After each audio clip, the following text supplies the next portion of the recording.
Alors la volonté de la ville a été d'équiper un certain nombre d'écoles de tableaux numériques interactifs. À ce jour, ce sont 5 écoles qui sont équipées et évidemment, toutes les écoles vont voir se déployer ces tableaux numériques interactifs dans les années qui viennent. Donc le constat qu'on peut faire après plusieurs mois d'utilisation, c'est une parfaite maîtrise de la part des enfants qui se fait intuitivement. C'est quand même assez facile pour eux de manier le stylet ou les ordinateurs, ils ne se posent pas de questions. L'objectif, c'est d'améliorer la liaison, de favoriser le contact entre l'univers familial et l'école par la transmission d'un certain nombre d'informations.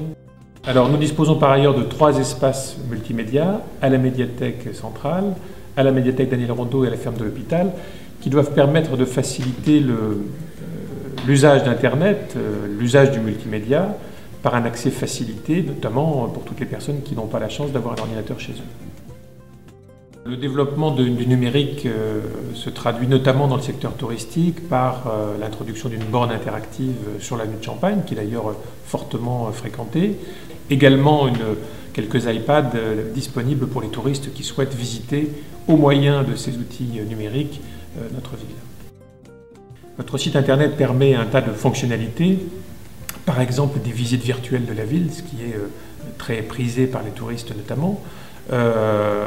Ensuite, l'accès à un certain nombre de documents administratifs numérisés, des plaquettes d'information, le journal municipal, toute une série de documents dématérialisés qui doivent à la fois apporter de l'information aux internautes et en même temps leur permettre d'effectuer en ligne des démarches, ce qui est évidemment une tendance qui va se développer au cours des prochaines années.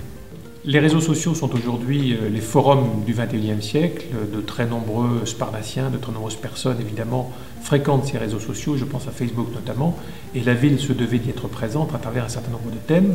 Je pense notamment à l'avenue de Champagne, site touristique majeur. Je pense aux jeunes d'Épernay qui peuvent trouver un certain nombre d'informations concernant toutes les manifestations et tous les services offerts à la jeunesse. Je pense également au développement durable, qui sont des axes de travail importants de la ville et sur lesquels il est possible de partager un certain nombre de projets, d'idées, de réflexions avec les Sparnassiens via Facebook.